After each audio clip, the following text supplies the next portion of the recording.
Bharavadjasana. This is a compact twisting action. Start by taking the feet towards your outer left hip. Level your hips. Place a foam pad or blanket if the hips remain unlevel. Lift up. Take your left hand to your outer right thigh. Rotate your back shoulder as you take the right arm behind your back. Reach it towards your left upper arm. If this is a difficult action, you can bend the front elbow. This will bring the arm closer towards the hand. Once you've caught, start to straighten. This will create traction and opening in the upper body. Release out of the pose, straightening your legs. Come into the other side. Bend the legs to your right.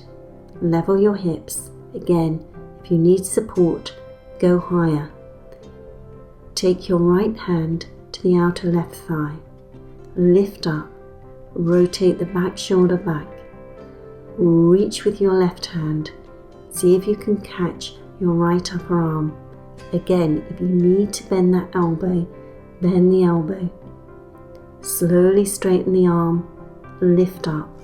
Breathe. Coming out of the pose, back to Dandasana. Straighten the legs, hands beside the hips. Lift your sternum chest.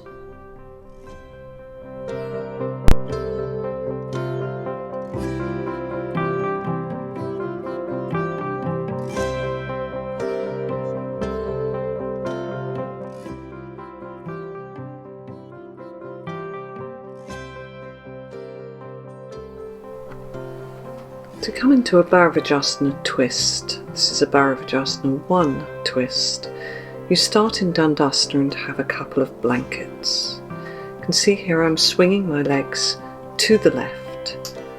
The right foot goes underneath with the toes pointing out horizontally. The left foot sits on top of that. If the hips are not level, use a blanket underneath the outer right hip.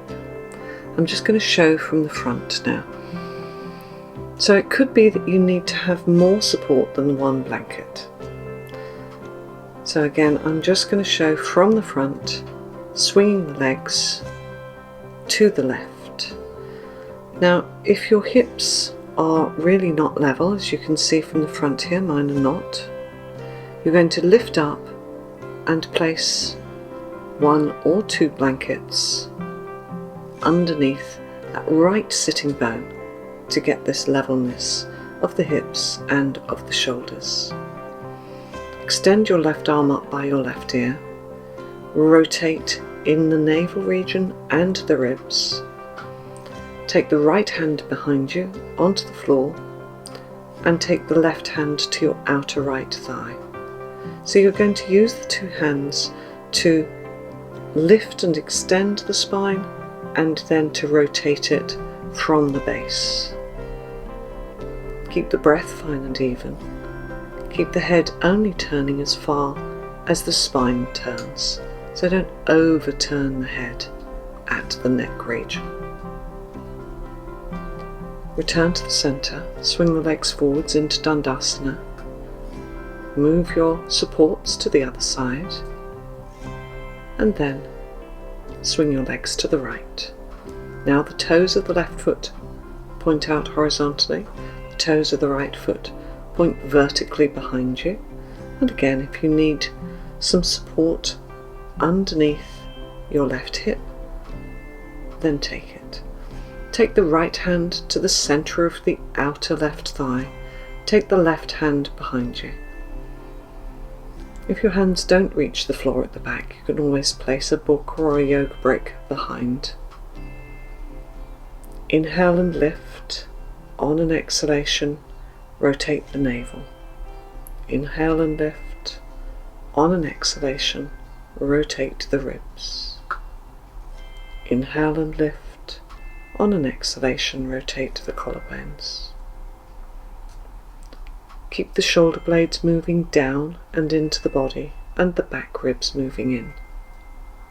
Release out of the pose Swing the legs back forwards into Dandasana.